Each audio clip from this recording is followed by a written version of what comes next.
Railway के एक बहुत ही महत्वपूर्ण विषय पर बात करने वाले हैं। जी सेवानिवृत्ति यानी रिटायरमेंट के नियम। बिल्कुल। एक ऐसा विषय जो हर रेल कर्मचारी के जीवन से जुड़ा है। हाँ, और हमने इसके लिए देखा है रेलवे स्थापना संहिता खंड 2 उसका अध्याय 18। जी। और साथ में कुछ रेलवे बोर्ड के सर्कुलर्स भी हैं, आरबीई जिन्हें कहते हैं। हाँ, खासकर वो स्वैच्छिक सेवानिवृत्ति वाले। और ये सब जानकारी मतलब 7वें वेतन आयोग और 2025 तक के लेटेस्ट अपडेट्स के साथ है। जी हाँ, कोशिश की है कि सब कुछ बिल्कुल ताज़ा हो। तो आज का हमारा मकसद क्या है यही समझना कि रेलवे में रिटायरमेंट के क्या क्या तरीके हैं, शर्तें क्या हैं। और फायदे क्या मिलते हैं कर्मचारी को। बिल्कुल। तो चलिए इन नियमों की तह तक चलते हैं। जरूर।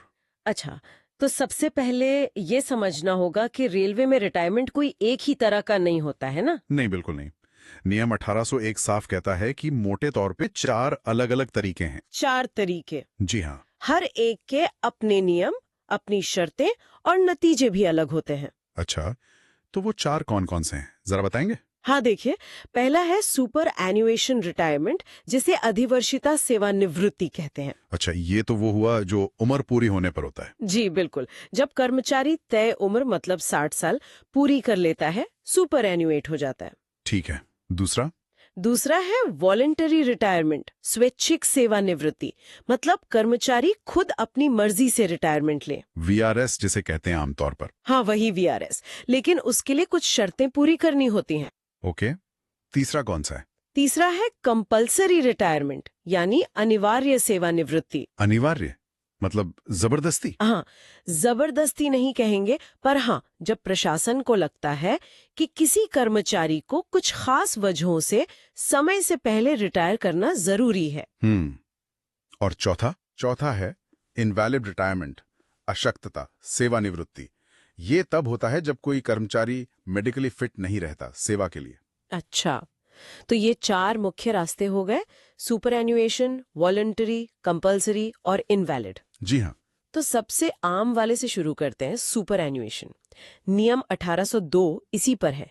उम्र को लेकर क्या है इसमें खास? देखिए, इसमें जो सबसे बड़ा बदलाव था वो कुछ साल पहले आया। हाँ। आरबी 57 2016 के जरिए रेलवे ने तय किया कि अब सभी ग्रुप्स के लिए रिटायरमेंट की उम्र 60 साल होगी। अच्छा, सबके लिए 60? पहले तो शायद कम थी। जी हाँ, पहले ये 58 साल हुआ करती थी। तो ये काफी बड़ा बदलाव था। लाखों कर्मचारियों पर असर पड़ा इसका। हाँ, 2 साल का फर्क तो बहुत होता है। अच्छा, और रिटायरमेंट की तारीख कैसे तय होती है, इसमें भी कुछ है क्या? हाँ, नियम वैसे तो सीधा है। हाँ। पर एक छोटी सी बात है जो ध्यान रखनी पड़ती है। क्या? जिस कैलेंडर महीने में कर्मचारी 60 साल का होता है ना, हाँ। उसे उसी महीने की आखिरी तारीख को रिटायर माना जाता है। जैसे कोई उदाहरण? मान लीजिए किसी का जन्मदिन 10 अगस्त को है, ठीक है। तो वो रिटायर होगा 31 अगस्त को। अच्छा, महीने के बिल्कुल आखिर में। जी। लेकिन अगर किसी का जन्मदिन महीने की पहली तारीख को ही हो, जैसे मान लीजिए 1 जुलाई, तब क्या होगा? हाँ, यही वो छोटी सी पर अहम बात है। अच्छा। अगर जन्मदिन महीने की पहली तारीख को है, जैसे 1 जुलाई, तो वो 31 जुलाई का इंतजार नहीं करेगा। तो वो पिछले महीने की आखिरी तारीख को ही रिटायर हो जाएगा। अरे, मतलब 1 जुलाई वाला 30 जून को रिटायर हो जाएगा? जी हाँ, बिल्कुल, एक दिन पहले। ये तो बहुत लोगों को नहीं पता होगा शायद। हो सकता है, पर नियम यही है। और इसके लिए कोई अलग से ऑर्डर वगैरह भी आता है क्या, या अपने आप हो जाता है? नहीं नहीं, यही तो बात है। ये नियम अपने आप लागू होता है। कोई अलग से आदेश की जरूरत नहीं। सिस्टम में डेट आ जाती है। स्वतः प्रक्रिया है ये। समझ गई। तो ये हुई सुपरएनुएशन की बात। अब आते हैं नियम 1803 पर, इनवैलिड रिटायरमेंट। ये किन हालात में होता है?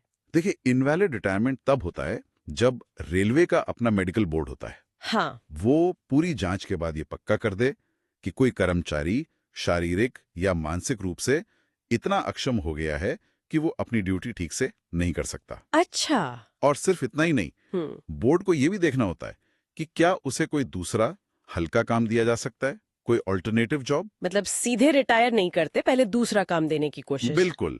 और ये बहुत जरूरी हो गया है।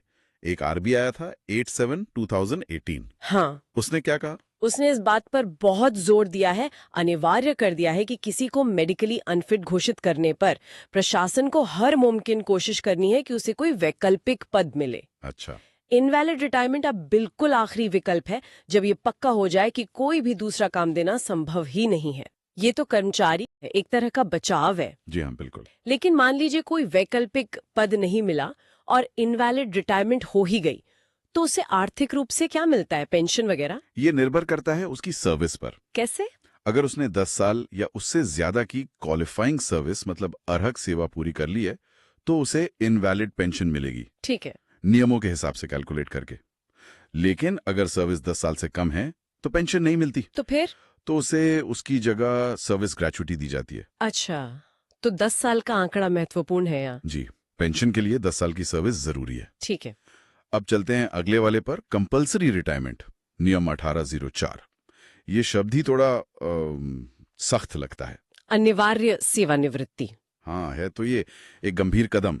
ये कब और क्यों होता है? ये तब होता है जब सक्षम अधिकारी मतलब अपॉइंटिंग अथॉरिटी या उससे ऊपर का अधिकारी ये महसूस करे कि किसी कर्मचारी का नौकरी में बने रहना जनहित में, पब्लिक इंटरेस्ट में ठीक नहीं है।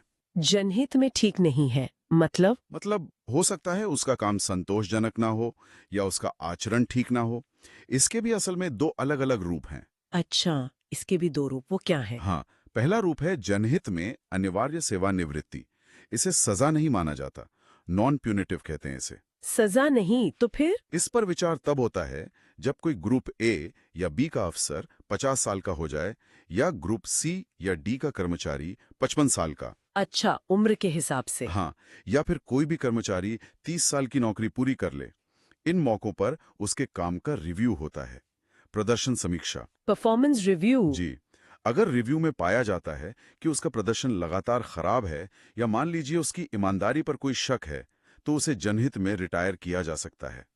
ये सजा नहीं है, बस सेवा समाप्त कर दी जाती है। और दूसरा रूप?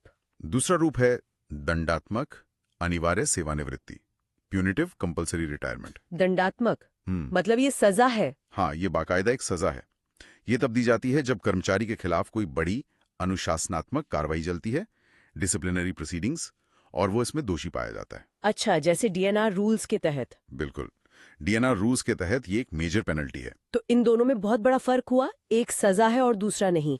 तो क्या रिटायरमेंट के बाद मिलने वाले पैसों में भी फर्क पड़ता है? हाँ, बिल्कुल, यही तो मुख्य अंतर है। क्या अंतर है? जब किसी को जनहित में नॉन प्यूनिटिव रिटायर करते हैं तो उसे उसकी सर्विस के हिसाब से सामान्य पेंशन और ग्रेच्युटी मिलती है, जैसे वो नॉर्मल रिटायर हुआ हो। ठीक है।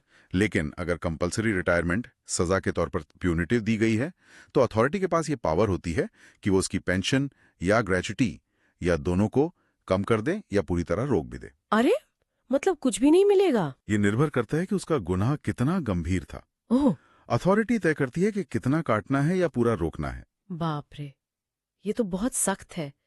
अच्छा, ये जो प्रदर्शन समीक्षा वाली बात आपने कही 50-55 साल पर, क्या इसके बारे में आरबीई 792020 ने कुछ और साफ किया है? जी हाँ, आरबीई 792020 ने इस समीक्षा प्रक्रिया को और ज्यादा व्यवस्थित और कह सकते हैं अनिवार्य ऐसा बना दिया है। मतलब पहले भी समीक्षा होती थी, लेकिन इस आरबीई ने इसे और पुख्ता कर दिया।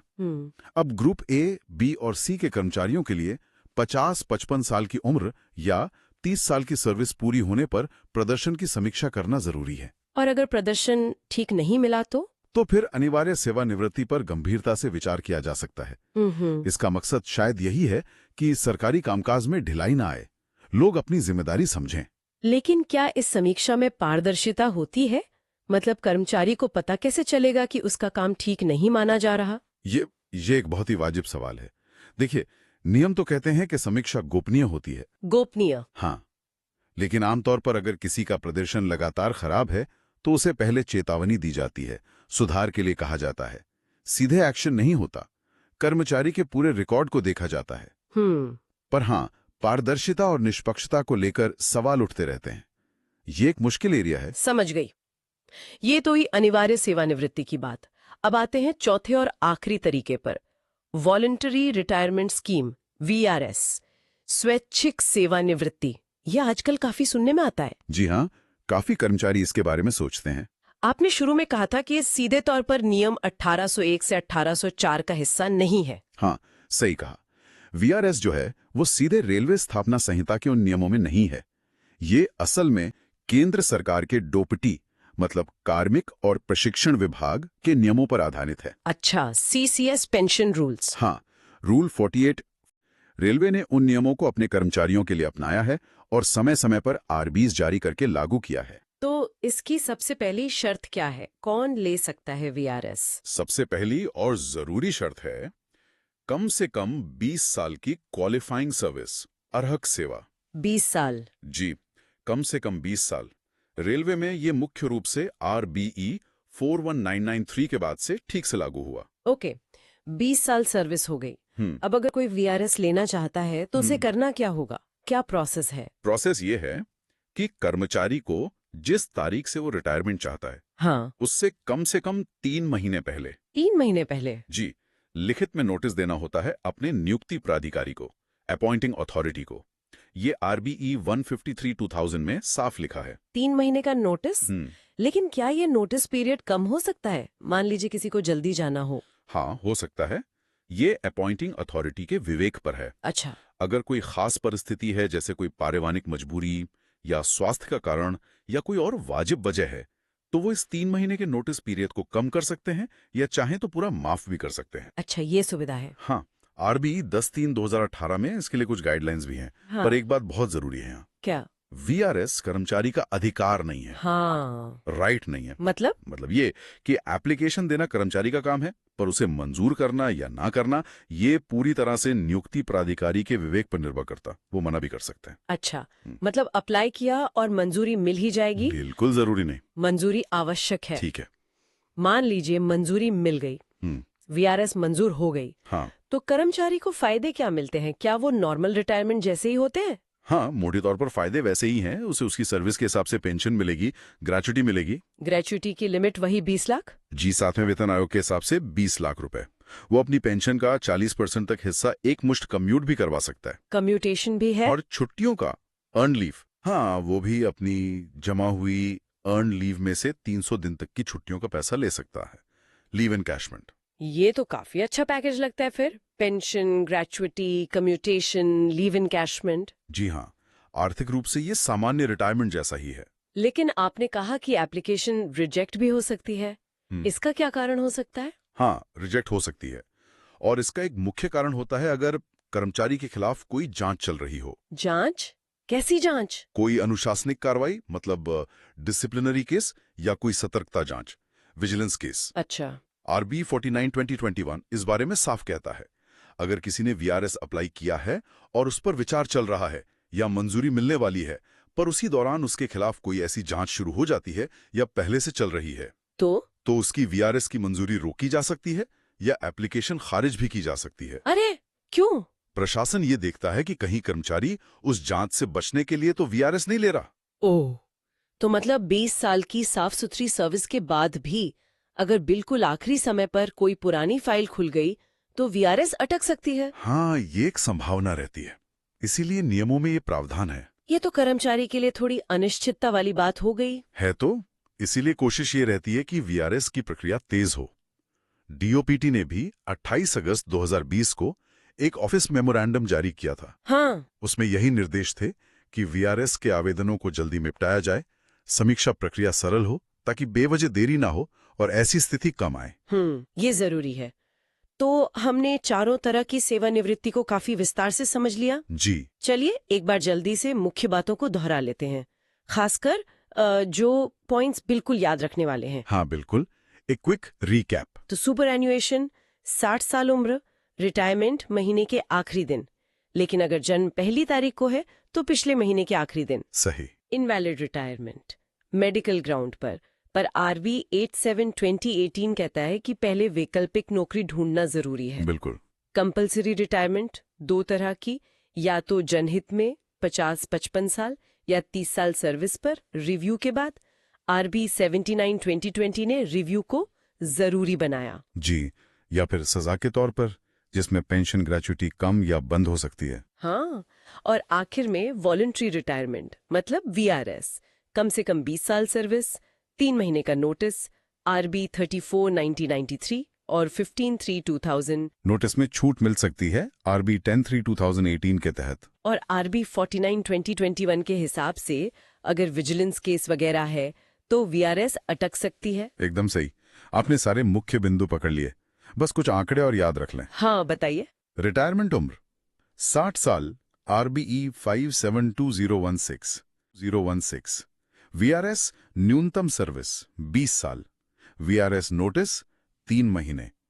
पेंशन कैलकुलेशन मोटे तौर पर आखिरी सैलरी का 50% सर्विस के हिसाब से। ग्रेचुइटी लिमिट 20 लाख, 7वें CPC।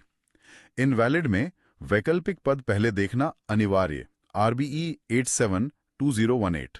प्रदर्शन समीक्षा 50-55 उम्र या 30 साल सेवा पर, RBE 792020। शानदार, बहुत बढ़िया। तो ये थी भारतीय रेलवे के रिटायरमेंट नियमों की हमारी गहरी पड़ताल। जी, ये नियम सिर्फ ये नहीं बताते कि किसी की नौकरी कब खत्म होगी, बल्कि ये भी दिखाते हैं कि रेलवे जैसा बड़ा संगठन कैसे अपनी एफिशिएंसी और जनहित के बीच एक संतुलन बनाने की कोशिश करता है। बिल्कुल। और यहीं पर एक सवाल भी उठता है सोचने के लिए। क्या सवाल? ये जो प्रदर्शन आधारित समीक्षा और अनिवार्य सेवानिवृत्ति के नियमों को सख्त किया गया है RBE 792020 के बाद, हाँ, इनका लंबे समय में कर्मचारियों के मनोबल कर, उनके काम करने के तरीके पर और पूरे संगठन के माहौल पर आखिर क्या असर पड़ेगा? ये सोचने वाली बात है। क्या भविष्य में इन नियमों को लागू करने में और ज्यादा पारदर्शिता लाने की और निष्पक्षता सुनिश्चित करने की जरूरत महसूस होगी? ये एक विचारणीय प्रश्न है। बिल्कुल, एक ऐसा सवाल जिसके साथ हम अपने श्रोताओं को छोड़ सकते हैं। जी।